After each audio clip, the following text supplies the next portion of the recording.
dalam beberapa tahun kebelakangan ni, apabila ilmu semakin berkembang, semakin ramai orang belajar, jadi kita ada dengar satu fatwa yang dikeluarkan oleh orang-orang yang alim juga, bahawasanya satu orang wanita ataupun ibu yang mana menyusukan anak ataupun hamil, tak mengandung, dan mereka rasa lemah untuk berpuasa, sama ada kerana diri mereka ataupun kerana anak yang mereka susukan dan anak yang mereka kandungkan, maka mereka tidak perlu ganti puasa yang mereka tinggal. Kalau tinggal 10 hari tak perlu ganti. Cumanya mereka kena bayar fidyah.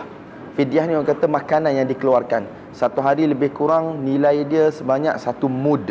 1 mud ni 1 cupak, lebih kurang dalam 600 ke 700 gram makanan asasi. Jadi kalau kita tak puasa 10 hari, maksudnya 7,000 gram dikeluarkan, 7 kilo lebih kurang. Jadi mereka mengambil pendapat yang disandarkan kepada Ibnu Abbas radhiyallahu taala anhuma, kepada Abdullah ibnu Umar radhiyallahu taala anhuma. Khilaf ni sebenarnya khilaf panjang, khilaf lama dah, bukan khilaf yang baru keluar, ada sandarannya. Cuma para ulama daripada 4 mazhab tidak menerima fatwa Ibnu Abbas ini. Bahkan mereka kata fatwa Ibnu Abbas ini dan fatwa Ibnu Umar ini dah ada dia punya konteks yang tersendiri, ada konteks dia yang tersendiri. Jadi ala kulli hal, sebahagian ulama mengatakan Ibnu Abbas dan juga Ibnu Umar mereka mempunyai 2 riwayat dalam masalah ini. Satu riwayat yang mana mereka kata hanya perlu bayar fidyah sahaja, tidak perlu qada. Tetapi dalam riwayat yang lain, Ibnu Abbas radhiyallahu taala anhuma, Ibnu Umar radhiyallahu taala anhuma, mereka kata mesti kena qada juga.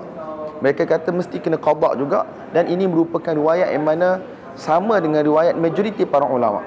Jadi bila kita ada 2 riwayat macam ni, saya sebagai satu orang biasa yang mana tidak tinggi ilmu pengetahuan, saya berpegang kepada pendapat Al-Hafidh Ibn Rajab Al-Hambali rahmatullahi alaih di dalam kitab dia Ar-Raddu ala man ittaba'a ghaira al-madhahib al-arba'ah, iaitu kita tolak orang yang mana berfatwa selain daripada fatwa 4 mazhab. Sebab apa tuan-tuan? Isu ni dia bukan satu isu yang mudah. Isu yang mana dia menjurus kepada satu masalah manhaj, satu masalah metod dalam kita beragama. Dia boleh membawa kepada syuzuz, iaitu keganjilan-keganjilan dalam fatwa, menyebabkan manusia akan tatabbu'ur rukhas, mencari-cari orang kata pendapat yang mudah, mencari-cari pendapat yang mudah, tak semata-mata kerana ada pendapat maka pendapat itu diterima. Jadi ini satu perkara yang mana akan membahayakan umat manusia. Kalau dulu kita kata kita mencari pendapat yang paling kuat berdasarkan dalil, tak berdasarkan dalil Quran, dalil hadis, qiyas dan seumpamanya. Tapi sekarang dia dah jadi satu trend, iaitu asalkan ada dalil, asalkan ada pendapat, asalkan ada opinion daripada mana-mana, tanpa kita cek dia punya dalil dan seumpamanya, maka kita kata boleh digunakan, boleh difatwakan. Jadi kalau ikut kawan saya yang saya hormati, guru saya Al-Allamah Tuan Badrul Hisham, dia kata ini geng shopping fatwa. Kalau dulu kita boleh terima manhaj mencari pendapat paling kuat based on dalil, tetapi sekarang dia dah bertukar jadi satu benda baru, iaitu shopping fatwa.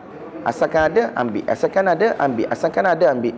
Sebab tu para ulama dulu, macam Ibn Abdul Bar di dalam kitab dia Jami' Fadlil Ilmi wa Ahlihi, iaitu tentang ilmu dan seumpamanya, mereka sangat memberi penekanan supaya apa, kita meninggalkan pendapat-pendapat para ulama yang ganjil. Tak, satu orang alim mesti sahaja ada pendapat yang ganjil. Tak, menyetubuhi isteri daripada jalan belakang pun ada orang kata boleh, riba pun ada orang kata boleh, disandarkan kepada sahabat, tabi'in dan seumpamanya. Jadi kalau kita nak biarkan pintu ini terbuka luas, maka satu hari nanti pendapat-pendapat yang syadz akan menjadi satu pendapat dalam mainstream kita atas alasan memudahkan dan seumpamanya. Sedangkan agama ni dia bukan base pada mudah payah 100%. Ada benda yang payah, ada benda yang mudah, tetapi semuanya base kepada dalil. Dalil yang kuat, kefahaman dalil yang jitu, kefahaman dalil yang jelas, maka itu kita terima, walaupun benda tu susah, walaupun benda tu payah. Jadi susah senang kita tuan-tuan berdasarkan dalil. Ada benda yang susah, tak, sebagai contoh makan daging unta akan membatalkan wuduk pada pandangan sebahagian mazhab, antaranya mazhab Imam Ahmad rahmatullahi alaih dan pendapat beberapa orang fuqaha muhaddisin daripada mazhab Imam Syafi'i rahmatullahi alaih. Maka dia kata ambil makan daging unta batal wuduk. So bila kita pegang pendapat tu kuat, hadis tu kuat, dan penghujahan ulama pun kuat, maka kita kata batal wuduk walaupun nampak menyusahkan. Tetapi kalau ada hadis-hadis sebagai contohnya sentuh suami isteri tidak batal wuduk, walaupun kita tahu ada khilaf yang besar panjang di kalangan para ulama, tetapi penghujahan dan hadis dalam isu tak batal ni kuat, maka kita pegang juga ia tidak batal. Sebab apa? Sebab dia ada hadis yang kuat dan penghujahan yang kuat. So kita senang ataupun susah adalah base kepada dalil dan penghujahan yang kuat, kefahaman yang jitu terhadap sesuatu dalil.